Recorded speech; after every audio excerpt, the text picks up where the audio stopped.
अस्सलाम वालेकुम दोस्तों, मेरा नाम उमैर महबूब है and we shall be studying today again IR.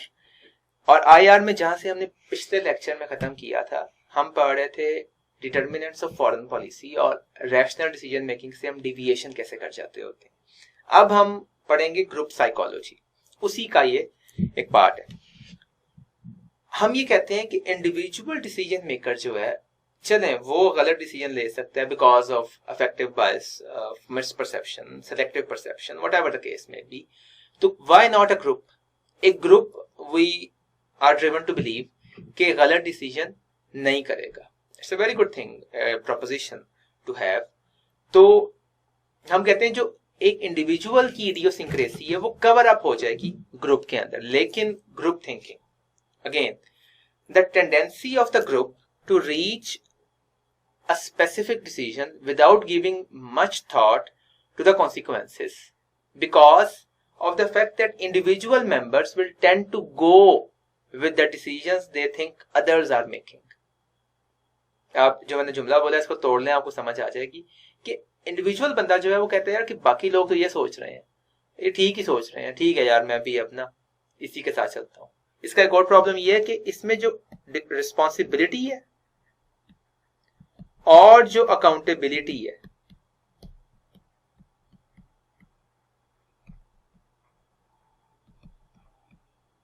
वो डिफ्यूज हो जाती होती है।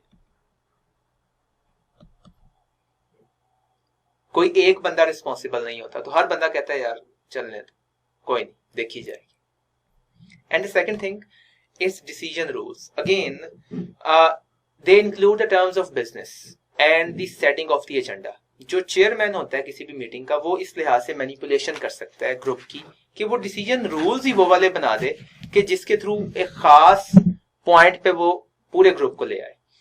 वैसे मिसालें हम ये देते हैं कि लिंडन जॉनसन जैसे था, he used to create Tuesday lunches. He was a US president, जिसमें वो टॉप नेशनल सिक्योरिटी ऑफिशियल्स के साथ गुफ्तगू करता होता था इन लंचेस के ऊपर। सेम काफी जो थे रूलर्स, लीडर्स, उन्होंने किचन कैबिनेट्स का भी आगाज किया था। और कुछ लीडर्स जो थे वो अपने इंडिविजुअल पीस ऑफ एडवाइस पे भी चलते थे, किसी क्लोज दोस्त की जो कि गवर्नमेंट मशीनरी का हिस्सा नहीं होता था लेकिन उनका अच्छा दोस्त हुआ करता था, तो वो उसके साथ चला करते थे। ठीक है, this is the way people used to work. Then we have the crisis management. ये आसान चीज है और अच्छी है, so you will get to know the gist of how it works. जब क्राइसिस आता है तो उस वक्त हमारे पास टाइम कॉन्स्ट्रेंट बहुत कम हो जाता है और जो डिसीजन है उसकी वैल्यू बहुत ज्यादा होती है। इसमें टाइम कॉन्स्ट्रेंट आ जाता है, कम्युनिकेशन बहुत कम शॉर्ट हो जाती है और स्टीरियोटाइप्ड हो जाती है। मोस्ट ऑब्वियस ऑप्शंस को हम लोग लेते हैं क्योंकि हमारे पास टाइम नहीं होता हर ऑप्शन के इफेक्ट्स को कंसीडर करने का। ग्रुप थिंक बहुत इजी हो जाता है, इसमें फैसला ऐसे करना होता है तो group think occurs easily. Psychological stress बहुत ज्यादा बढ़ जाती है, एंजाइटी कन्वर्ट हो जाती है into fear and over estimation of hostility of adversaries. इसमें यही बंदा सोच रहा होता है कि they are attacking us, they are attacking us, we have to give our defence, we have to make our defence clear. And then more information is being screened out because you have no time again to consider the plethora of information that is coming. And this occurs also. आपकी नींद कम हो जाती है, which is so obvious in CSS exam also. So इसमें मेरा आपको बल्कि मशवरा ये भी है कि अपनी नींद को इस केस में कुर्बान ना कीजिएगा। ठीक है, इट्स एसेंशियल कि आपकी नींद जो है वो ऑटोमेटिकली कॉम्प्रोमाइज होगी because you have to prepare for the paper, but still 4 घंटे की नींद कम से कम करके जाइएगा because you have to appear in 2 papers in 1 day, so it can create a problem. It will depend on the course, on the date sheet of FBSC CSS exam. So this is the foreign policy and we have completed the determinants of the foreign policy also. Now we jump straight to national interest. What is it? How it works? जो मैंने पिछले lecture में कुछ बातें की थी कि national interest का मैं आपको बाद में बताऊंगा, तो उसका वक्त आ गया है. First we come to the concept. Power defined in terms of national interest gives meaning to international politics. ये लफ्ज को अगर आप देखें ना, नेशनल कौम का, इंटरेस्ट, आसान लफ्ज है, आपको क्लियर हो रही है बात कि अच्छा ये कौमी सलामती जैसी कोई चीज है। हम कहते हैं कि मुल्क सलामत रहना चाहिए, बाकी चीजें आनी जानी है, ठीक है, और ये हकीकत भी है। अगर मुल्क की सिक्योरिटी कॉम्प्रोमाइज हो गई है, ऑल इज अनडन। कौमी और नेशनल सिक्योरिटी से ऊपर कोई भी चीज सुप्रीम नहीं होती। आपका एग्जेक्टिव, आपका लेजिस्लेचर, आपकी जुडिशरी, तीनों ऑर्गन्स जो होते हैं स्टेट के, उसके बाद डिपार्टमेंट्स जैसे आपकी आर्मी, ये सब काम करते हैं फॉर द इम्प्लीमेंटेशन और the propagation of the national interest. उसको हम डिफाइन करते होते हैं इंटरेस्ट को, वो वेरी भी करता है और वो कुछ खास फैक्टर्स के ऊपर डिपेंड भी करता है। It is of course a realist proposition and it is necessary for real politics. और ये होता क्या है, ये जब मैं स्टेटमेंट पढ़ूंगा तो आपको इसी से अंदाजा हो जाएगा। A constantly changing pluralistic set of objective preferences। एक चीज ये कॉन्स्टेंटली चेंज भी होता रहता है, प्लूरलिस्टिक सेट होता है, एक चीज के ऊपर नहीं मुश्तमिल होता, काफी चीजें इसमें आती हैं, ऑफ ऑब्जेक्टिव प्रेफरेंसेस। मतलब ये मुमकिन नहीं है कि आप आज से 100 साल बाद कहें ठीक है पाकिस्तान की टेरिटरी कम भी हो जाए तो खैर है। It is not a subjective preference, it is objective. ये हमेशा सही ऐसे ही रहेगी।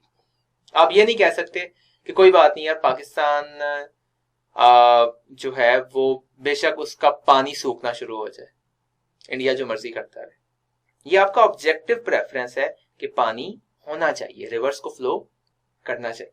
सो it's a constantly changing pluralistic set of objective preferences, NI for national interest. इसकी ये दो फॉर्म्स में हम इसको देखते हैं, एज एनालिटिकल टूल और दूसरा होता है as a political action.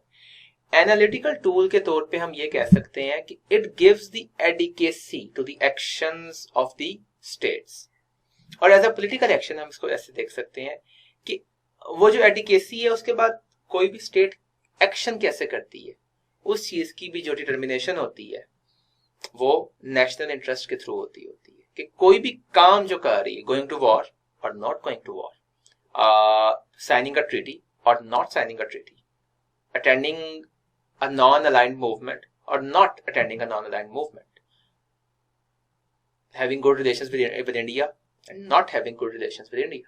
It will depend. It is changing all the time and every moment of time. Contents of national interest. One thing कि पॉलिटिकल ट्रेडिशंस के ऊपर डिपेंड करता है ये, और उस मुल्क का जो टोटल कल्चरल कॉन्टेक्स्ट है उसके ऊपर ये हैवीली डिपेंड करता होता है। हम कल्चर को नेशनल इंटरेस्ट की डिटर्मिनेशन के अंदर डिस्काउंट नहीं कर सकते। दूसरी बात जो मैंने आपको पहले बताई थी कि फिजिकल एंटिटी तो इंश्योर करना सबसे बड़ा इंटरेस्ट होता है किसी भी स्टेट का। तीसरा ये कि conservation of ethnic, religious and historical norms, ये भी इंपॉर्टेंट है। तो इसका मतलब है कि नेशनल इंटरेस्ट में जो रेजिजुअल मीनिंग है वो ये वाला है, survival of the state. Getting the point और not? It is due to national interest that we see cooperation, conflict, competitive disarmaments, balance of power, aid, alliances, coalitions, subversion and warfare। कुछ भी कोई state करती है वो क्यों करती है? वो बेसिकली एक चीज के ऊपर ही बेस कर रही होती है, which is national interest. Pakistan का नेशनल इंटरेस्ट है कि कश्मीर का सोल्यूशन निकलना चाहिए। इंडिया का इस वक्त नेशनल इंटरेस्ट है कि इंडिया में हिंदुत्व का रिवाज आना चाहिए। चाइना का इस वक्त नेशनल इंटरेस्ट है कि हम हार्ड कोर कम्युनिज्म के ऊपर काम नहीं कर सकते, we have to go to the soft core form of that. वो दैट्स व्हाई वो मिक्स्ड इकोनॉमी की तरफ अब जा रहे हैं। अमेरिका का नेशनल इंटरेस्ट है ये वाला कि उसका ट्रेड डेफिसिट कम हो, साथ ही यूएस का नेशनल इंटरेस्ट है ये वाला कि वो जो स्ट्रेटेजिक ट्रेड रूट्स हैं उन्हें कंट्रोल करे। और चाइना की जो इस वक्त जिस तरह सोवियत यूनियन थी उसका जरा मामला और तरह का था, चाइना को कंटेन करे, चाइना की जो इन्फ्लुएंस है उसको कंटेन करे इंडियन ओशियन में भी और पैसिफिक के अंदर भी। हिलरी क्लिंटन ने यही कहा था 2013 में काल्पन कि the US is a Pacific power and 2013 में नहीं, उससे पहले आई थिंक 2011-12 में, the US is a Pacific power and we are here to stay. That was a threat to China by the way. तो इस तरीके से इंटरेस्ट जो है वो ही ट्रांसलेट होता है into any, I repeat, any action of the state in these by these things, kinds of national interest. ये कौन कौन से होते हैं जनाब? पहला, प्राइमरी इंटरेस्ट, ये परमानेंट इंटरेस्ट होता है, ये वेरी नहीं कर सकता। जैसे preservation of the geographical entities of your country, preservation of the race, the nation, preservation of strategic assets, ये प्राइमरी इंटरेस्ट है। फिर आ जाते हैं सेकेंडरी इंटरेस्ट। ये वो है कि आपके जो बाहर के लोग हैं, बाहर के मुल्कों में होते हैं, आपके डिप्लोमेट्स हैं, उनकी सिक्योरिटी को, उनकी इम्यूनिटी को इंश्योर करना। फिर आ जाते हैं परमानेंट इंटरेस्ट। परमानेंट इंटरेस्ट ये होते हैं कि ये लॉन्ग टर्म इंटरेस्ट होते हैं, जो कोई भी स्टेट प्रेफर करती है। जैसे ब्रिटेन का 15वीं सदी के बाद ये प्लान था कि यूरोप में फ्रीडम ऑफ नेविगेशन कॉम्प्रोमाइज ना हो, क्योंकि उसकी नेवी सुपीरियर थी ब्रिटानिया की, तो फ्रीडम ऑफ नेविगेशन की वजह से कॉलोनियलिज्म आसान हो रही थी और ट्रांस अटलांटिक स्लेव ट्रेड भी आसानी से हो रही थी। फिर आ जाता है वेरिएबल इंटरेस्ट, ये वेरी करता है ऑफ कोर्स, और ये ऐसा इंटरेस्ट होता है जो कि डिविएट कर सकता है सेकेंडरी इंटरेस्ट से भी और परमानेंट इंटरेस्ट से भी। जनरल इंटरेस्ट, ये भी आसान है कि जो overall prevailing positive conditions Nations apply करती हैं अपने ऊपर या जिनके मुताबिक वो एक्शंस करती हैं, उन्हें हम कहते होते हैं जनरल इंटरेस्ट। जैसे बरतानिया का मैं अगेन मिसाल दूंगा, 18वीं और 17वीं और 19वीं सदी में बरतानिया का था कि यूरोपियन सब कॉन्टिनेंट, यूरोपियन कॉन्टिनेंट के ऊपर या कॉन्टिनेंटल यूरोप के ऊपर बैलेंस ऑफ पावर मेंटेन रहे। जो मैंने पहले भी आपको बताई थी कि जब हम बैलेंस ऑफ पावर पढ़ रहे थे कि it was the policy of the Britain to align itself with the weaker states so as to maintain the balance of power on the European continent. Then we have the specific interest. Again, ये vary करते हैं as per the time and space. अब यहां तक जो थे ये होते हैं नेशनल लेवल के ऊपर। ये जो अगले 3 मैं आपको बताऊंगा ये होते हैं इंटरनेशनल लेवल के ऊपर। आइडेंटिकल इंटरेस्ट, जब दो स्टेट्स के इंटरेस्ट आपस में सेम हो जाए। कॉम्प्लीमेंट्री, जब वो दोनों आपस में एक दूसरे को कॉम्प्लीमेंट कर रहे हैं। सिंपल, बरतानिया और यूएस का 2003 की इराक वॉर में जो इंटरेस्ट था वो कॉम्प्लीमेंट्री था। And then we have the conflicting interest. ये भी आसान हो गया कि जब दो स्टेट्स के जो आपस के इंटरेस्ट हैं वो कॉन्फ्लिक्टिंग हो, जैसे कि रिगार्डिंग इंडियन ओशियन हेजीमनी या साउथ चाइना सी के हवाले से यूएस का और चाइना का जो इंटरेस्ट है वो डिफरेंट है। अब आप कहेंगे what is this Indian Ocean hegemony and what is this South China Sea problem. अब यहाँ पे बात यह है कि हम डिविएट कर जाएंगे टॉपिक से, बस आप इनको देख लीजिएगा। इंडियन ओशियन के अंदर हेजीमनी का ये मामला है कि इस वक्त जो ग्रेट पावर्स हैं वो कोशिश कर रहे हैं कि इंडियन ओशियन को स्ट्रेटेजिकली कंट्रोल किया जाए ताकि उससे ट्रेड रूट्स जो है वो कंट्रोल हो। और जो साउथ चाइना सी का बेसिकली इशू है वो चाइना का फिलीपींस के साथ और वियतनाम के साथ।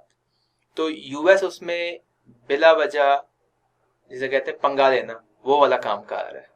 तो वाटर्स का इशू है, बिकॉज वाटर्स जब होते हैं तो आपकी फ्रीडम ऑफ नेविगेशन आसान हो जाता है, आप आसानी के साथ चीज़ों को चेक कर सकते हैं, कोर्स कर सकते हैं और वहाँ पे फिशरीज कर सकते हैं, वहाँ से जो मिनरल रिसोर्सेज हैं उनको एक्सकेवेट कर सकते हैं।